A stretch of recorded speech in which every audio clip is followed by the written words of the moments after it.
வீடியோக்குள்ளே போகிறதுக்கு முன்னாடி நம்ம சேனலை சப்ஸ்கிரைப் பண்ணுங்கள், பக்கத்தில் இருக்க பெல் ஐக்கானை கிளிக் பண்ணிடுங்க.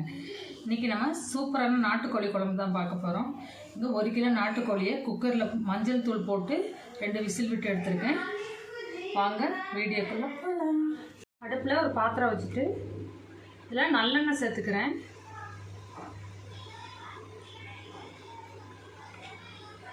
எண்ணெய் நல்லா சூடாகட்டும்.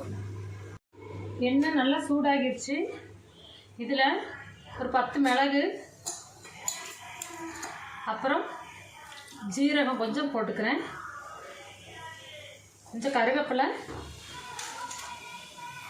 அப்புறம் வெங்காயம் கட் பண்ணி வச்சுருக்கேன். 2 வெங்காயம், பெரிய வெங்காயம், அதையும் சேர்த்துக்கிறேன்.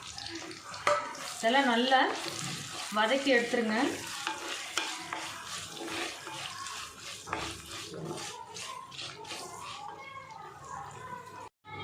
வெங்காயம் நல்லா வதங்கிருச்சு. நல்லெண்ணெய் சேர்த்ததுனால இந்த மாதிரி நுர வரும். இப்போ இஞ்சி பூண்டு பேஸ்ட்டு ஒரு 1.5 ஸ்பூன் போட்டுக்கிறேன்.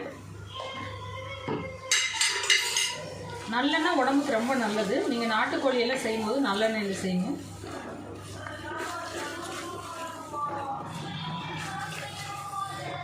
இந்த பச்சை வாசம் போந்தட்டி இதை நல்லா வதக்கி எடுத்துடலாம். இப்போ 2 தக்காளி கட் பண்ணி வச்சுருக்கேன், அதை சேர்த்துக்கலாம்.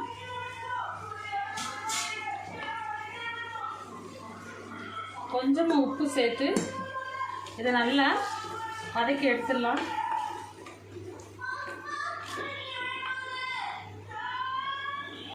தக்காளி சூப்பராக வதங்கிடுச்சு. இதில் நாட்டுக்கோழி மசாலாவும் 1 ஸ்பூன் மிளகாத்தூளும் சேர்த்துருக்கேன். இதை நல்லா இதோட கிண்டி விட்டுருங்க.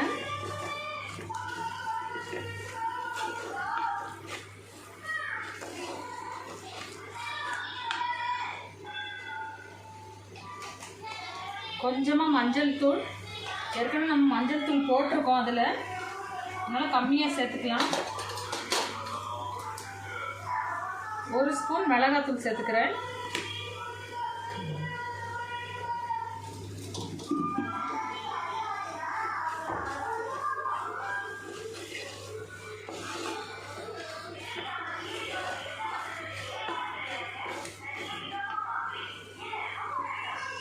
மல்லித்தூள் 1/2 ஸ்பூன். எல்லாத்தையும் நல்லா 1 நிமிஷத்துக்கு நல்லா வதக்கி விட்டுருங்க. நாட்டுக்கோழி வேக வச்ச அந்த தண்ணி இருக்கு இல்லையா, அதை இதில் கொஞ்சமாக சேர்த்துக்கலாம்.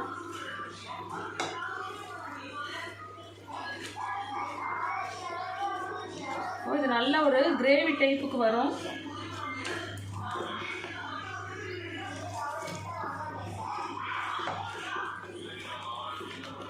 இது ஒரு 1 நிமிஷத்துக்கு நல்லா மூடி போட்டு கொதிக்க விட்டுடலாம். இப்போ இதில் இந்த நாட்டுக்கோழியை சேர்த்து கொடுத்துடலாம்.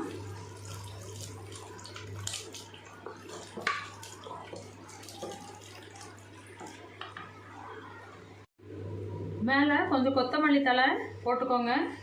நான் வந்து ஒரு 1/2 லெமன் கட் பண்ணி வச்சுருக்கேன், அதை புழிஞ்சு விட்டுடலாம்.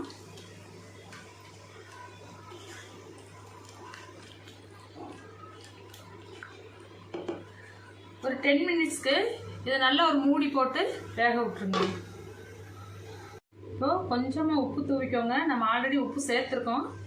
இப்போ தேவைக்கு தகுந்த மாதிரி உப்பு சேர்த்து, ஏற்கனவே நம்ம விசில் விட்டு எடுத்ததுனால நல்லா வெந்து தான் இருக்குது. நல்லா கொதிக்க விட்டு இறக்குனா போதும். சூப்பராக ரெடி ஆயிடுச்சு.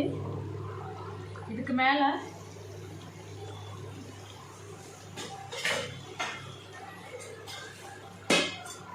லைட்டாக குருமிளகு லைட்டாக 1 ஸ்பூன் பக்கம் சேர்த்துக்கோங்க.